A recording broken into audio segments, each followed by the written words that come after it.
ప్రభువునందు ప్రియ దేవుని బిడ్డలారా, పరిశుద్ధ బైబిల్ గ్రంథములో దేవుడు మాట్లాడు దేవుడు అని మనం తెలుసుకున్నాం. గత దినం మన దేవుడు మాట్లాడు దేవుడని మనకు అర్థమైనది. ఈ వర్తమానములో పితరుడైన అబ్రహాముతో మాట్లాడిన దేవుడు మనం ధ్యానిస్తున్నాం. దేవుడు ఆదాముతో మాట్లాడినాడు. తదుపరి మనుషులందరితో మాట్లాడుతూ వచ్చి తనకు ఒక జనాంగమును సృష్టించుకుంటానికి, తనకు ఒక జనాంగాన్ని ఏర్పరచుకుంటానికి ఒక మనుషుణ్ణి పిలిచాడు. ఆ మనుషుని పేరు అబ్రహాము. అబ్రహామును దేవుడు పిలుచుటకు కారణము దేవుని ప్రణాళిక. దేవుని ప్రణాళిక, the plan of God, eternal plan of God. కనుక ఈ ఇటర్నల్ ప్లాన్ ఆఫ్ గాడ్ నందు దేవుడు అబ్రహామును ఏర్పరచుకొని తన కుమారుడైన యేసుక్రీస్తు వారు ఆ అబ్రహాము యొక్క సంతానము ద్వారా వచ్చుట ద్వారా మానవ పాపము యొక్క పరిహారము చేయుటకు ఆయన సంకల్పించారు. బైబిల్ గ్రంథంలో దేవుడు మానవుని యొక్క పాపము నుండి మానవుణ్ణి విమోచించడానికి, to give the redemption to the humanity, God plan, దేవుడు ప్రణాళిక చేశాడు. ఆ ప్రణాళిక ప్రకారముగా దేవుడు అబ్రహాముతో మాట్లాడి పిలిచాడు. ఆదికాండము గ్రంథము 12వ అధ్యాయము 1వ వచనములో మనం చూస్తున్నప్పుడు యెహోవా మాట్లాడుతూ, నీవు లేచి నీ దేశము నుండి, నీ బంధువుల యొద్ద నుండి, నీ తండ్రి ఇంటి నుండి బయలుదేరి నేను నీకు చూపించు దేశమునకు వెళ్ళుము. నిన్ను గొప్ప జనముగా చేసి నిన్ను ఆశీర్వదించి నీ నామమును గొప్ప చేయుదును. నీవు ఆశీర్వాదముగా ఉందువు. నిన్ను ఆశీర్వదించు వారిని ఆశీర్వదించెదను, నిన్ను దూషించు వారిని శపించెదను. భూమి యొక్క సమస్త వంశములు నీ యందు ఆశీర్వదించబడునని అబ్రాముతో అనగా, యెహోవా అతనితో మాట్లాడిన ప్రకారము అబ్రహాము వెళ్ళెను. అర్థమైంది కదా? దేవుడు అబ్రహామును ఏర్పరచుకున్నాడు. ఎందుకనగా to bless all the people on the earth. భూమి మీద ఉన్న ప్రతి మానవుణ్ణి దీవించడానికి దేవుడు అబ్రామును ఎన్నిక చేసుకున్నాడు. నీ యొక్క సంతానము ద్వారా సమస్త వంశములు ఆశీర్వదింపబడును. చూడండి, నీ సంతానము ద్వారా సమస్త వంశములు, భూమి మీద ఉన్న ప్రతి కుటుంబము ఆశీర్వదింపబడినట్లు దేవుడు అబ్రహామును పిలిచెను. పరిశుద్ధుడైన పౌలు గారు గలతీ అనేటువంటి స్థలములో ఉన్న సమాజమునకు గలతీయుల పత్రిక అనేటువంటి పత్రికనందు వ్రాస్తున్నప్పుడు 3వ అధ్యాయము 16వ వచనము, గలతీ పత్రిక 3వ అధ్యాయం 16వ వచనంలో అన్నాడు, అబ్రహామునకును అతని సంతానమునకును వాగ్దానాలు చేయబడిను, ఆయన అనేకులను గూర్చి అన్నట్లు సంతానములకు అని చెప్పక ఒకని గూర్చి అన్నట్టే నీ సంతానమును అనెను. ఆ సంతానము క్రీస్తు. అర్థమైందా? అబ్రహాము సంతానము అయిన క్రీస్తు ద్వారా లోకములోని వంశములన్నింటినీ మనుషులందరినీ ఆశీర్వదించుటకు దేవుడు అబ్రహామును పిలిచెను అన్నప్పుడు మాటలాడెను. అబ్రహాము జీవితములో అది మొదలుకొని అతనితో దేవుడు మాట్లాడుతూ వచ్చెను. సోదరుడా, సోదరి, దేవుడు తన ప్రణాళిక యందు తాను ఎన్నిక చేసుకున్న ప్రతి మనుషునితో మాట్లాడుతూ వచ్చాడు. కనుక పరిశుద్ధ బైబిల్ గ్రంథాన్ని కనుక మనం చూస్తున్నట్లయితే యోహాను శుభవార్తలో యేసుక్రీస్తు ప్రభువు స్వయంగా యూదులతో మాట్లాడుతున్నప్పుడు చెప్పిన మాట నేను చదువుతాను. అదేమిటంటే యోహాను సువార్త 8వ అధ్యాయము 53వ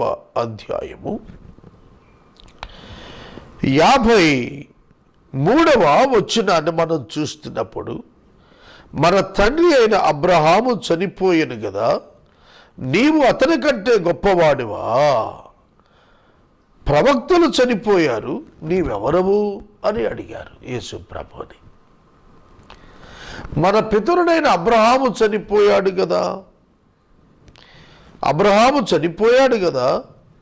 పితరులు చనిపోయారు కదా, ప్రవక్తలు చనిపోయారు కదా, నువ్వెవరవు, నువ్వేమని చెప్పుకుంటున్నావు నిన్ను గూర్చి అన్నప్పుడు ప్రభువు అన్న మాట ఏమిటంటే, ఆ ప్రభువు అన్న మాట 56వ వచనంలో, మీ తండ్రి అయిన అబ్రహాము నా దినము చూతునని మిగులు ఆనందించెను, అది చూచి సంతోషించెను అని అనెను.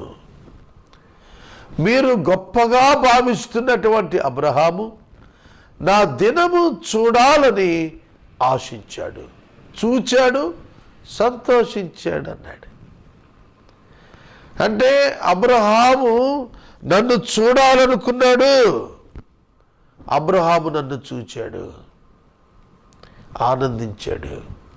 అబ్రహాము క్రీస్తునకు పూర్వము 2000 సంవత్సరాలప్పుడున్నాడు. అదే యూదులు అడుగుతున్నారు, నీకు 50 సంవత్సరములైన లేవే, నీవు అబ్రహామును చూచితివా? ప్రశ్న. నీకు 50 సంవత్సరాలు కూడా లేవు కదా. 57వ వచనంలో, నీకు ఇంకనూ 50 సంవత్సరములైన లేవే, నీవు అబ్రహామును చూచితివా అని ఆయనతో అనగా, యేసు అంటున్నారు, అబ్రహాము పుట్టక మునిపే నేను ఉన్నానని మీతో నిశ్చయముగా చెప్పుచున్నాను. అర్థమైందా? యేసు మాట్లాడుతున్నప్పుడు ఏం మాట్లాడుతున్నాడు? మీ పితరుడైన అబ్రహాము నన్ను చూడాలనుకున్నాడు, చూచాడు, ఆనందించాడు. నీకు 50 ఏళ్ళు లేవే, ఇట్లా? వెంటనే ప్రభు నేను అబ్రహాము కంటే ముందున్నవాడను. నేను అబ్రహాము కంటే, యేసు అంటున్నారు, అబ్రహాము పుట్టక మునిపే నేను ఉన్నాను. అండర్లైన్ చేయండి ఒక్క మాట, నేను ఉన్నానని అని అండర్లైన్ చేయండి. ఆ ఒక్క మాట, నేను ఉన్నాను అనే పదం అండర్లైన్ చేయండి. నేను ఉన్నాను అని చెప్పగా, what is the immediate reaction of the people Israel జనాంగం యొక్క వెంటనే వారి స్పందన ఏమిటి అనగా, రాళ్ళు రువ్వుటకు ఎత్తిరి. దైవ దూషణకు శిక్ష ఏమిటో తెలుసా? రాళ్లతో కొట్టి చంపటం. లేవికాండములో స్పష్టముగా మోషే గారు రాశాడు. కనుక రాళ్లతో కొట్టి చంపాలి అని వాళ్ళు రాళ్ళు ఎత్తుటకు కారణం ఏమిటో తెలుసా? నేను ఉన్నాను అనే యేసు జవాబు. ఆదికాండము గ్రంథములో అబ్రహామునకు ప్రత్యక్షమైన వ్యక్తి ఎవరు అనగా, నేను ఉన్నాను అనగా యెహోవాను నేను అని ప్రకటన చేయటమే. నేను ఉన్నాను. నిర్గమకాండము 3వ అధ్యాయము 14వ వచనములో మోషే దేవుణ్ణి అడిగిన ప్రశ్నకు, నీ పేరేమి అని అడిగిన ప్రశ్నకు దేవుడు అతనికి ఇచ్చినటువంటి జవాబు 3వ అధ్యాయం 14వ వచనం. అందుకు దేవుడు మోషేతో, నేను ఉన్నవాడను అనువాడనై ఉన్నాను. I am who I am. I am who I am. నేను ఉన్నవాడను అనువాడను అనగా I am existed one, no beginning, no ending, అల్ఫయు ఓమేగయు నేనే అని చెప్పుకున్నాడు. ఎప్పుడైతే అలా చెప్పాడో, యేసు తాను దేవుని అని ప్రకటించినందున రాళ్ళు ఎత్తి ఆయనను సంహరింపబూనారు. యేసుక్రీస్తు ప్రభు సిలువకు వెళుతున్న సందర్భంలో ఆయనకు జరిగినటువంటి విచారణలలో ప్రధాన యాజకుడైన కయప ఒక ప్రశ్న అడిగాడు. నీవు దేవుని కుమారుడువా?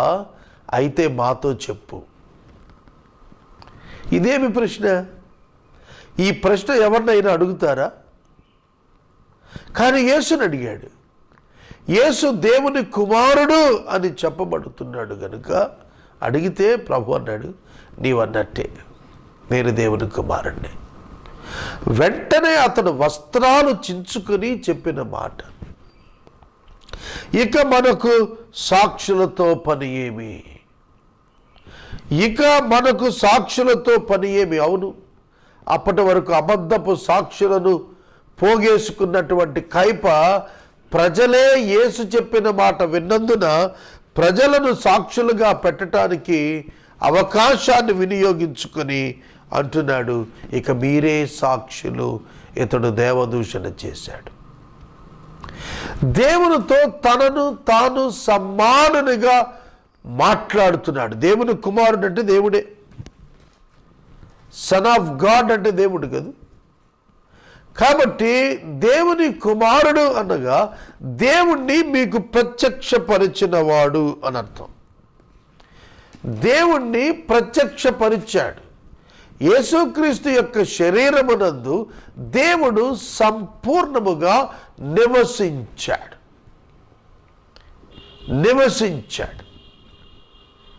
యేసుక్రీస్తు ప్రభు పాపరహితుడు.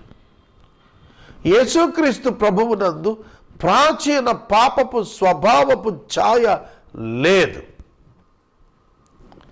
కాబట్టి యేసుక్రీస్తు ప్రభు తాను దేవుణ్ణి ప్రకటించినప్పుడు వాళ్ళు రాళ్ళు రువుటకు ఎత్తారు. ఆనాడు అబ్రహాముతో మాట్లాడిన వాడు తానే. తనను చూడాలని ఆశించిన అబ్రహాము తనను చూచి ఆనందించాడంటున్నాడు. సోదరుడా, సోదరి, దేవుడైన యెహోవా అబ్రహామునకు తన ప్రత్యక్షతలను దయచేసినాడు. ఆదికాండము గ్రంథము 15వ అధ్యాయము 1వ వచనాన్ని మనం చూస్తున్నప్పుడు చాలా స్పష్టమైన రీతిలో యెహోవా వాక్యము అబ్రహామునకు దర్శనమందు వచ్చి, అబ్రహామా భయపడకుము, నేను నీకు కేడము, నీ బహుమానం అత్యధికమగునని ఆయనతో చెప్పెను. దేవుడు మాట్లాడాడు అబ్రహాముతో. 22వ అధ్యాయము 1వ వచనములో, అబ్రహామా, అబ్రహామా, నీకు ఒక్కడయ్యున్న నీ కుమారుని నీవు తీసుకుని నేను మోరియా దేశమునకు వెళ్ళి నేను నీతో చెప్పబోవు ప్రదేశములలో ఒక దాని మీద దహన బలిగా ఇమ్మని చెప్పాను. దేవుడు మాట్లాడుతున్నాడు.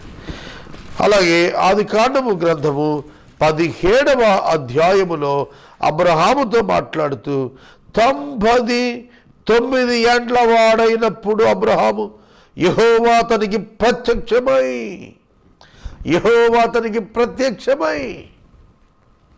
ఏమంటున్నాడు? నేను సర్వశక్తి గల దేవుడను, నా సన్నిధిలో నడుస్తూ నిందారహితుడవై ఉండుము, నాకు నీకు మధ్య నిబంధన ఉంచి నిన్ను అత్యధికముగా అభివృద్ధి పొందిస్తానని చెప్పగా అబ్రహాము సాగిలపడెను. అబ్రహాముతో దేవుడు మాట్లాడాడు. మరి ఎక్కడ చూచాడు? అది ప్రశ్న. మీ పితరుడైన అబ్రహాము, మీరు తండ్రి అని చెప్పుకున్న అబ్రహాము నన్ను చూచాడు, నాతో మాట్లాడాడు, నేను అతనితో మాట్లాడాను. ఆదికాండము గ్రంథము 18వ అధ్యాయము 1వ వచనము, మమ్రే దగ్గర ఉన్న సింధూర వనములో అబ్రహాము ఎండవేళ గుడారపు ద్వారమందు కూర్చుని ఉన్నప్పుడు యెహోవా అతనికి కనబడెను. అతడు కనులెత్తి చూచినప్పుడు 3 మనుషులు అతని ఎదుట నిలబడి ఉండిరి. ఎస్, అతడు కనులెత్తి చూచెను అన్నప్పుడు అతడు కనులు మూసి ఉండిన అనుభవాన్ని సూచిస్తుంది. యెహోవా అతనికి కనబడెను. హృదయమున శుద్ధి కలిగిన విశ్వాసము చేత శుద్ధి చేయబడిన అనుభవమున ఉన్న అబ్రహామునకు దేవుడు కనబడెను. కనులెత్తి చూడగా 3 మనుషులు కనబడెను. త్రిత్వ ప్రత్యక్షత.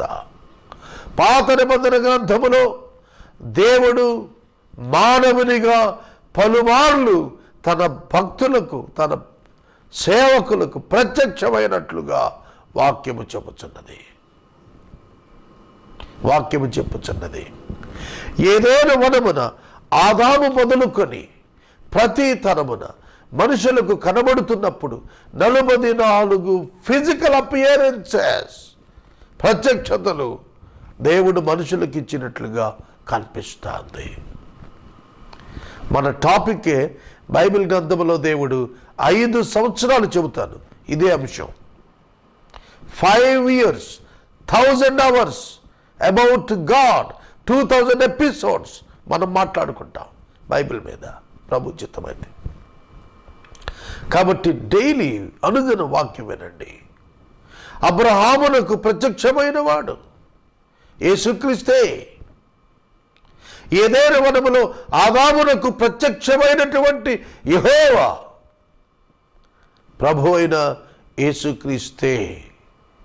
వాక్య ధ్యానాల్లో మనం వెళుతున్న కొలది ఎలోహీం అని చెప్పబడిన దేవుడు పాత నిబంధనలో ఆదికాండము 1:1 నుండి ప్రకటన గ్రంథము చివరి వరకు ప్రత్యక్షత మానవులకు ఇచ్చిన వాడు యేసుక్రీస్తే.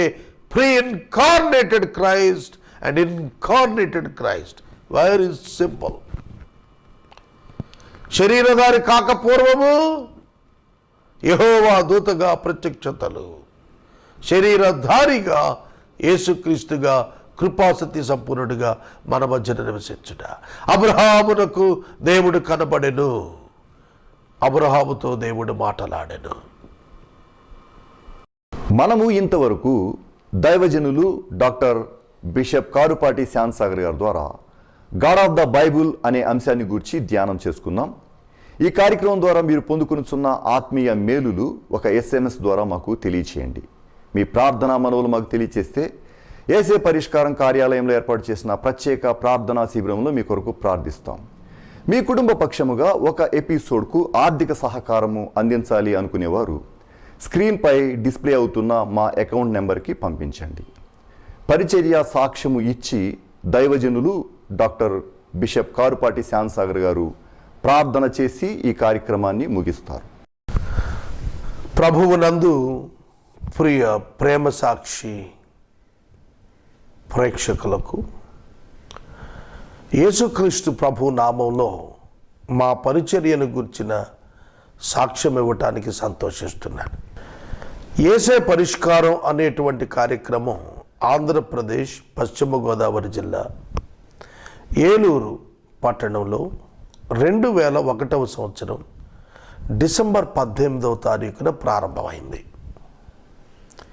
ఇప్పటికీ యేసే పరిష్కారం ఏలూరు పట్టణంలో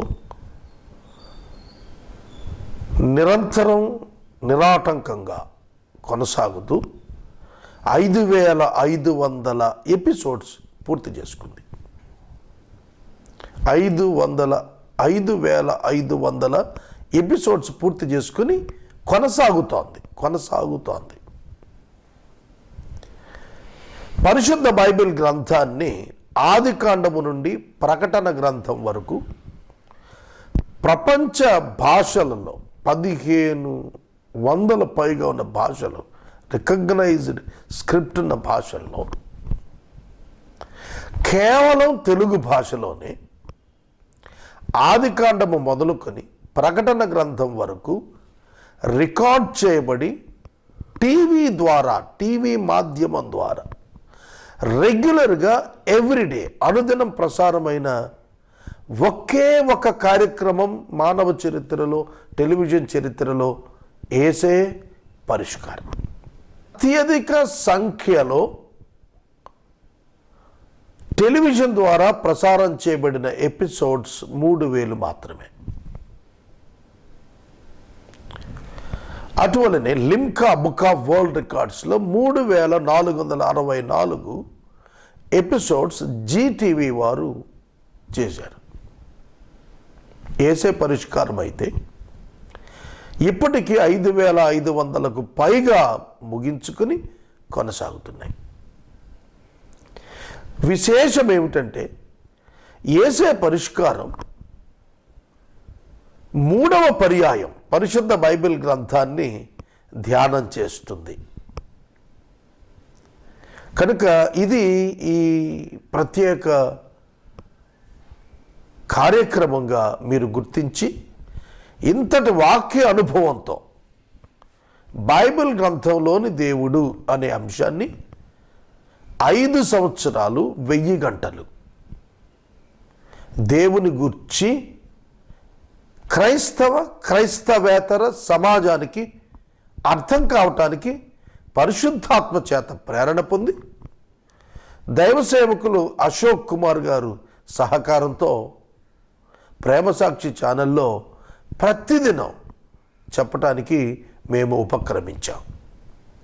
కావున మీ బాధ్యత, మీరు మీ క్రైస్తవేతర మిత్రులకు బైబిల్ గ్రంథాన్ని, దాని యందలి దేవుణ్ణి పరిచయం చేయండి.